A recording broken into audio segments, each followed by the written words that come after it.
Bonjour Isabelle. Bonjour Yam. Dans cet épisode, aujourd'hui, on va parler de l'amour du couple. Oui. Et surtout, pourquoi tant de couples qui s'aiment se séparent-ils quand même? Mais ils oublient qu'ils s'aiment. Ils oublient, c'est juste une histoire de... Non. Il fallait mettre un petit Ouais, post-it sur le frigo, rappelez-vous, peut-être, vous tous les aimez. matins. Rappelez-vous que vous vous aimez. Je crois qu'en fait, il y a cette histoire de... On a fantasmé le couple. Ouais. Tu sais, on a été biberonnés au film de Noël, que ça dure toute la vie, ils s'aimèrent, ils eurent beaucoup d'enfants. Et donc, en fait, on veut... Alors, il y a plusieurs choses. Je crois qu'on veut rester dans cet état. Tu vois, on veut rester dans cet état d'amour, seul sur une île déserte, à se regarder dans les yeux et plus bouger.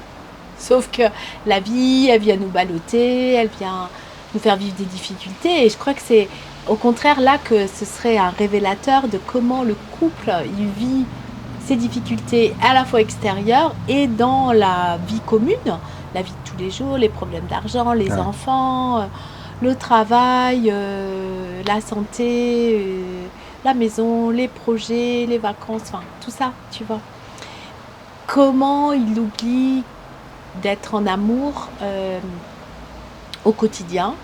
J'ai fait un réel là, qui a fait beaucoup de vues parce que je disais qu'à la rentrée des vacances, 30% de séparation.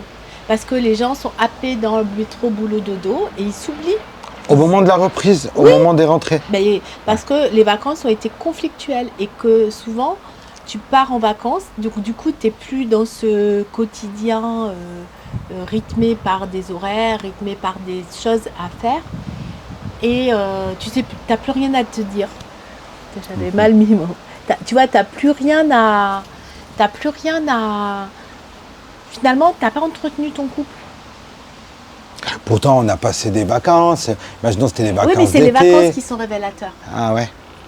Alors, soit parce qu'il y a une grande attente et que du coup, parce que là tu te dis, imagine, t'arrives pas à avoir d'intimité toute l'année, t'es crevé, tu vois, ça demande de temps de présence et là tu te dis pendant les vacances ça va être... Et puis l'autre il n'a pas envie, ou il n'a plus envie, ou le désir est parti, ou t'as pas réussi à te mettre d'accord sur les activités, ou tu veux encore faire des choses. Parce qu'il y a aussi des couples qui partent en vacances qui ont un planning aussi important que toute l'année, alors que l'autre il veut juste se reposer, tu vois, ou il fait des siestes. Puis ça... Et donc du coup c'est comme si les vacances dans ces couples-là vont être le révélateur d'un trou noir, quoi, alors qu'en fait s'ils avaient nourri leur couple toute l'année, ça n'arriverait pas. Est-ce que le camping est dangereux pour le couple? Ah, je sais pas pourquoi. C'est une expérience. Parce que du coup, oui, tu peux peut-être pas avoir d'intimité, tu vois. Ou, j'avais entendu, tu vois, un couple, il part sur un catamaran, donc vacances idylliques, tout ça. Et puis le skipper, en fait, il dort, il dort derrière leur porte de chambre, tu vois. Donc en fait, ils n'ont pas de moment pour se retrouver. Pourtant, ça paraissait idyllique sur le papier. C'est ça. Catamaran, se retrouver en couple sur un bateau. Au milieu de nulle part, sauf qu'en fait, ils ont le skipper qui est derrière la porte. J'avais trouvé ça drôle. Tu vois, tout imaginaire qu'on peut avoir sur les vacances, quoi. Et donc, je crois que le couple, ça se nourrit au quotidien. Ça peut être mille et une choses. Ça peut être des petites attentions, des grandes attentions. C'est pas que les anniversaires, c'est la manière dont tu te parles. Y a des gens aussi qui ont toujours besoin d'avoir des tiers avec eux. Donc les enfants, les amis, les patients, qui sont jamais seuls. Donc si, imagine, ils partent en vacances et qu'ils se retrouvent que tous les deux, ils n'ont plus rien à se dire. Et là, ils se rendent compte que même ils sont étrangers l'un pour l'autre. Oui. Et donc du coup, l'amour, c'est un ingrédient essentiel du couple, mais pas le seul. Ça ne suffit pas. Non, ça ne suffit pas. Je crois que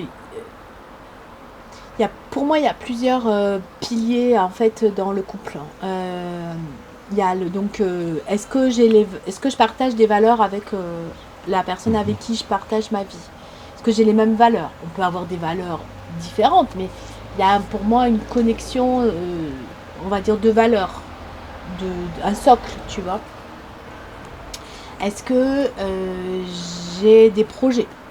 Est-ce que j'ai après maison, bébé, animaux, vacances, est-ce que j'ai d'autres projets qui sont peut-être pas des projets énormes? D'ailleurs, on le voit, il y a des couples, une fois qu'ils ont fait ça, qu'est-ce qu'on fait? On se sépare, puis on recommence. Ouais. Tu vois? Ouais, je vois. Tu vois? Je vois ils tout à recommencent fait. la même histoire en fait, Ouais. tu vois, sans se poser trop de questions. Donc, est-ce que j'ai des projets communs? Qu'est-ce que je construis ensemble? Quelle est ma connexion physique?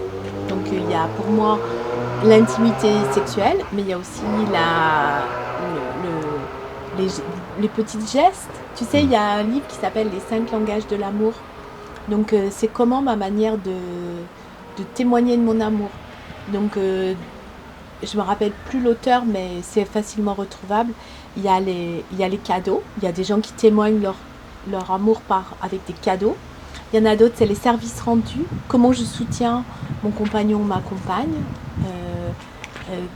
Donc, mettons, si tu es entrepreneur, il y a des fois, tu as besoin que l'autre il t'accorde du temps. C'est-à-dire qu'il te laisse du temps pour faire ton projet.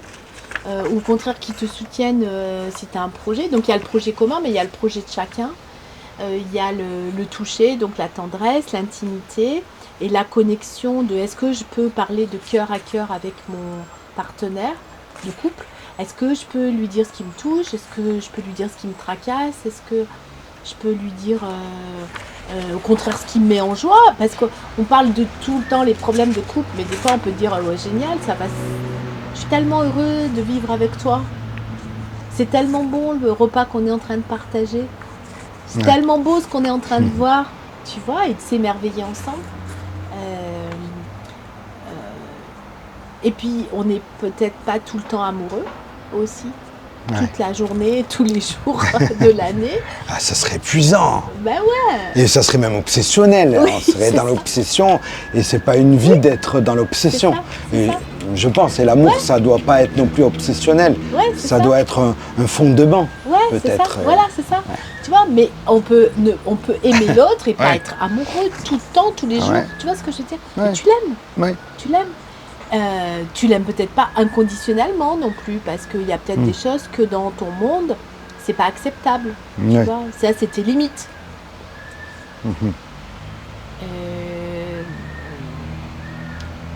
Quel est le pacte, quel est le contrat que tu as fait au début? Est-ce que moi, j'avais mon enseignant d'art-thérapie, tous les ans, il redemandait sa compagne en mariage. Ouais. Il disait, est-ce qu'on re-signe? Oui, est-ce qu'on re-signe? Voilà, c'était comment ton année avec moi? Allez, est-ce que tu es d'accord? On repart pour une année, voilà, c'est des cumulables. Voilà. Et est-ce qu'on change? Est-ce qu'on change quelque chose? On peut, on a le droit, tu vois. Et est-ce que on peut revoir quelques modalités du contrat. C'est ça, tu vois ce que ça, j'ai bien aimé, mais ça, voilà. Est-ce qu'on... Voilà, est-ce que ça te dirait pas? Je sais pas. Tu sais, on avait parlé de est-ce qu'on doit dormir dans le même lit? Est-ce qu'on doit faire chambre à part? Est-ce que on part ensemble en vacances? Est-ce que tu pars avec des amis? Est-ce que j'ai envie de lancer mon projet d'entrepreneurial, mais tu sais, je vais être moins disponible? Est-ce que c'est ok pour toi? Tu vois, c'est ça l'amour pour moi. Ouais. C'est ça. C'est aimer l'autre dans sa différence et dans sa ressemblance. C'est pouvoir être en sécurité avec lui. C'est pouvoir varier de je suis très amoureux à là c'est plus en ce moment c'est comme ça. C'est j'ai ma vie aussi personnelle, j'ai mes projets, on a des projets ensemble.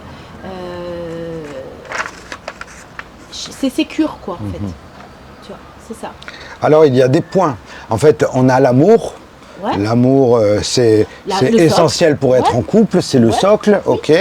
Mais après, pour que la relation perdure, il y a des compétences, des matières. Oui. Alors pour moi, j'en ai listé quelques-unes. Ouais. Ouais, j'avais listé la compétence relationnelle. Oui. J'appelle ça des skills, tu vois. Ouais. Des compétences que tu n'acquiers pas en formation. Hein. Tu les acquiers en pragmatique, là. D'accord. Compétences émotionnelles. Ouais. Il y a des bases, mais le rapport à l'argent, pour moi, c'est quand même un peu essentiel. Parce que je vois beaucoup de disputes de couple, de conflits de couple, et regarde dans les divorces. À la sur bataille le thème de l'argent, il va me le payer, Ouais. ça va lui coûter cher, enfin toutes les expressions qu'il y a autour. Je vais tout lui Je vais prendre. le ruiner, je vais le mettre au je vais sol. le mettre au sol. Il aura rien. Ouais, Elle aura rien. Ouais, c'est ça. Je vais tout prendre. Ouais. Donc tu sais, l'argent, en fait, tu pourrais remplacer argent par amour. Hein, Ouais. tu vois. Donc le rapport à l'argent. Donc l'intimité qu'on a avec soi aussi, tu vois. Est-ce qu'on se connaît bien? Est-ce qu'on connaît son identité? Je crois que j'avais... C'est quoi mes préférences? Donc c'est dans comment je me connais, tu vois, et comment j'apprends à connaître l'autre. Est-ce que l'autre m'intéresse? Ouais. Parce que si c'est pour être profondément égoïste, tu vois ce que je veux dire, et centré sur soi. D'ailleurs, c'est des reproches aussi que les gens peuvent se faire. Ouais. Et c'est vrai qu'il y a des fois des disproportions, tu vois. On parlait de l'argent, mais comment est réparti l'argent dans le couple? Est-ce qu'on fait comment? Est-ce qu'on a chacun son compte? Est-ce qu'on a les deux? Est-ce que s'il y en a un qui gagne plus, tu vois, pour qu'il n'y ait pas d'ambiguïté après? Est-ce qu'on en parle? Est-ce qu'on peut en parler? Ouais. Mais tout ça, est-ce que du coup, il y a un module d'apprentissage, par exemple si le couple était une matière à l'école, c'est ça. Ça serait quoi les premières leçons alors? Ah, c'est les émotions pour moi. Les émotions. Les émotions. Ouais. Ouais, les émotions. Et la relation. Ouais. Il devrait y avoir une matière. À l'école, moi, je changerais, si j'étais ministre de l'Éducation, je mettrais, parce que finalement, aujourd'hui, tu peux tout apprendre par toi-même, la géographie, l'histoire, peut-être pas les maths, mais le maths, le français. Puis j'apprendrai à gérer ton budget, relationner, les émotions.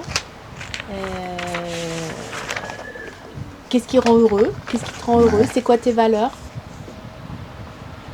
C'est vrai que ça manque. Moi, je trouvais que c'est dommage qu'à l'école, on n'ait pas une matière sur ce que l'on va rencontrer dans la vie qui nous aiderait aussi à gagner un épanouissement, etc. D'ailleurs, c'est pas trop un sujet, l'épanouissement, d'ailleurs. Mais non. C'est pas un thème scolaire. Non, non. Qu'est-ce qui rend heureux? Qu'est-ce qui te met en joie? C'est quoi tes appétences? C'est quoi tes préférences? Puis apprendre à se connaître, tu vois, vraiment apprendre à se connaître.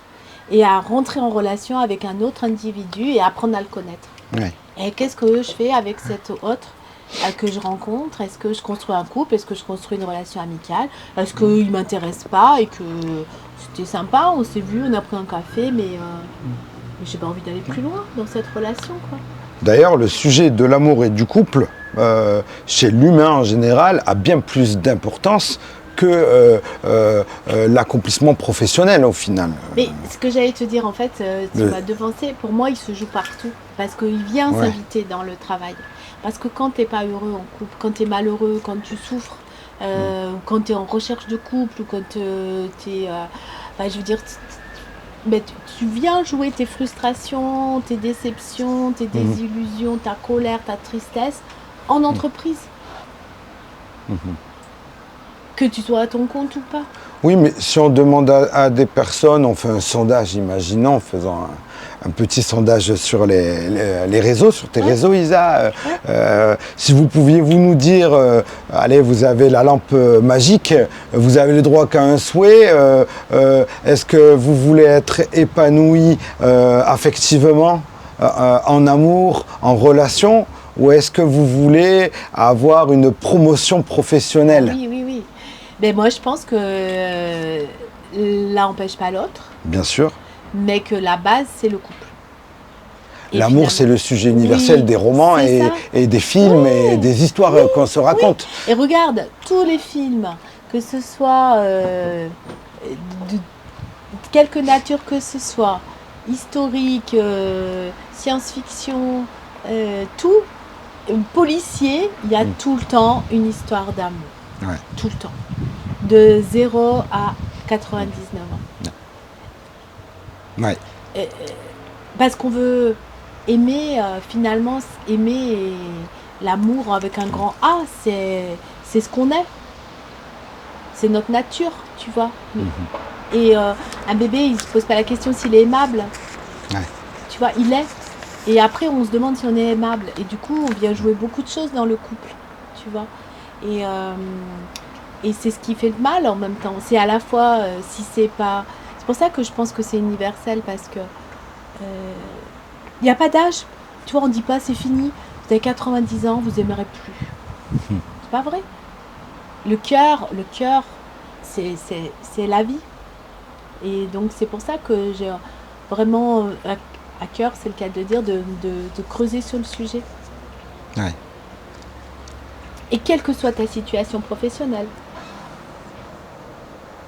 Après, en même temps, l'épanouissement personnel, il peut passer par le professionnel ou quoi, peut élever la relation ou nuire à la relation aussi. Bien sûr. Et est-ce que tu as remarqué que quand tu es bien dans ton couple, tu es bien dans ton travail, Ouais. tu es bien dans le professionnel. Ouais. Tu vois. Et au contraire, ça vient apporter, quand tu es serein, quand tu es sécure dans ton couple, bah, je sais pas, il y a des opportunités qui t'arrivent, c'est plus facile. Alors que quand c'est contracté dans le couple, bah, c'est contracté sur les autres parties. Puis surtout, bah, ça s'arrête pas, ton cerveau il coupe pas en disant bon là c'est pro, là c'est perso. Et pour moi, il y a beaucoup plus d'impact du perso sur le pro que l'inverse. Qu'est-ce qui peut faire que malgré tout, malgré l'amour, une relation peut finir, que deux personnes se séparent, sur quoi finalement ils ont péché, sur quoi ils n'ont pas réussi à... Mais, ouais, soit ils se sont oubliés, ils se sont éloignés, ils se sont perdus de vue, tu vois, ils n'ont pas entretenu. Tu sais, dans Aloha, le slam, je dis nous ne l'avions pas assez aimé, mais je parle de l'amour. Je crois qu'il faut aimer l'amour, tu vois. Et aimer l'autre, bien sûr, aimer soi, mais aimer l'amour, aimer l'idée d'être amoureux,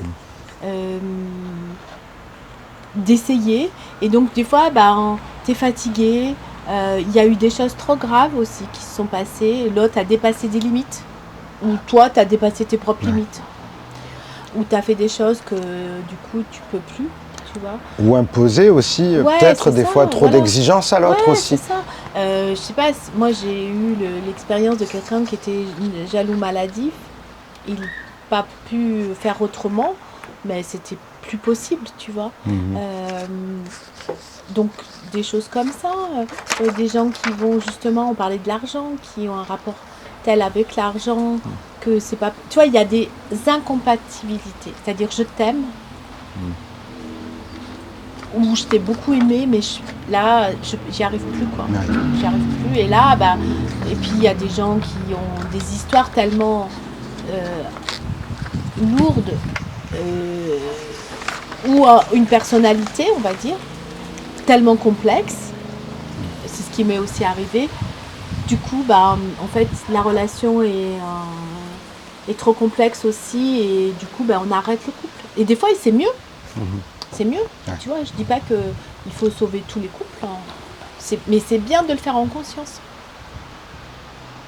Est-ce qu'être en couple signifie renoncer à une partie de soi? Oh non. Non. Non, non, justement. Oui, dans une autre des compétences, c'est laisser l'autre être qui il est. Et si tu renonces, justement, est-ce que déjà on sait nous-mêmes qui on est, tu vois? Mais du moins de faire des expériences soi-même. Et si l'autre te dit non, ou que tu sens que toi tu peux pas être cette personne, c'est pas être en couple. Un couple, c'est un seul nous ou deux je, J-E? Eh je te l'ai dit, pour moi c'est deux JE qui font un troisième. Ouais. qui crée un enfant, finalement, qui est le couple. J'aime bien te l'entendre le redire. Donc on peut parler de liberté, d'autonomie, de confiance, d'espace personnel, d'identité. Ouais. Et en fait, on est une équipe, donc on couple. Ouais. Là, moi, c'est une expression. Souvent, je dis on est une équipe. On est une équipe de couple. Ouais. On est une unité spéciale, tu vois. On est et cette unité spéciale, des fois, elle est dissoute. Ouais. Elle se transforme, elle évolue, elle est vivante. Il y a mutation aussi. On est muté. Tiens, c'est vrai. Moi, j'écoute, j'ai vu. Peut-être on finira sur ce sujet. J'ai eu l'exemple d'un ami. Ils ont traversé une passe difficile après 30 ans, mais vraiment quelque chose de tough, hein, comme on dit, tu vois. Et puis ils ont tout changé. Et ils ont refait un couple. Ils ont refait, et eux-mêmes, ils ont changé physiquement. Tu vois ce que je veux dire? C'est-à-dire que quand tu les vois, tu sais que c'est les deux mêmes, mais ils se sont tellement réinventés. C'est le plus dur, ça, non? Ah ouais, se réinventer, réussir à se renouveler dans un couple. Ouais, franchement, là, il y avait eu du sujet très très dur et waouh, ils ont. Tu peux nous donner l'exemple un petit peu? Il y a eu infidélité, problèmes financiers, séparation, problèmes avec les enfants et ils ont tout changé. Ils ont fait table rase? Ouais. Ils ont gardé leur maison, mais ils ont changé dans leur maison, ils ont refait des pièces, ils ont rénové, ils sont allés s'occuper d'eux, ils sont allés regarder, ils ont changé de façon de faire, des modes de communication, ils ont tout dit avec bienveillance, avec vulnérabilité. Ils ont osé aussi des choses, tu vois. Ils ont testé, ils ont dit non, finalement non. Puis là, aujourd'hui, waouh! Ah ouais, je crois que c'est l'exemple. Ils sont rayonnants maintenant? Ouais. Et ils sont eux-mêmes, tu vois qu'ils ont changé leur couple et qu'en même temps, ils sont eux vraiment qui ils sont.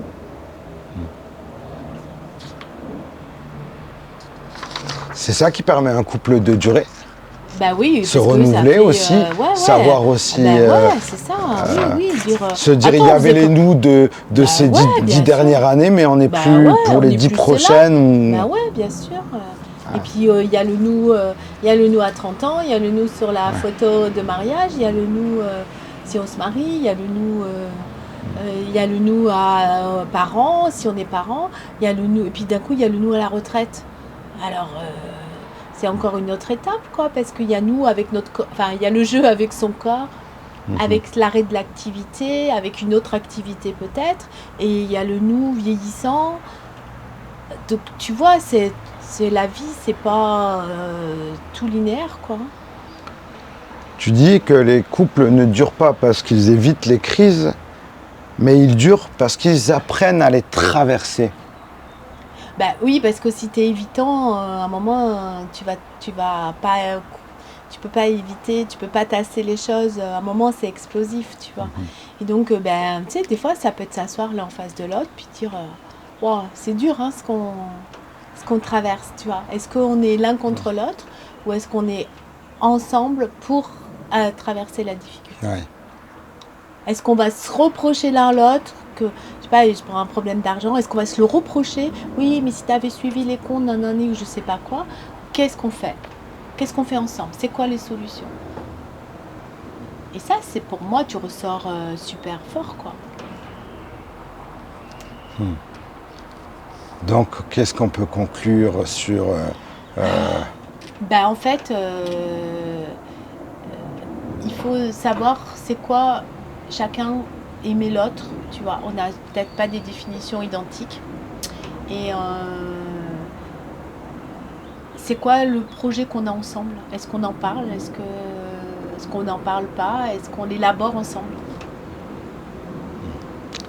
Et parfois on réussit. Et parfois on réussit pas. Et c'est pas grave, parce que ça fait partie de l'expérience de la vie aussi.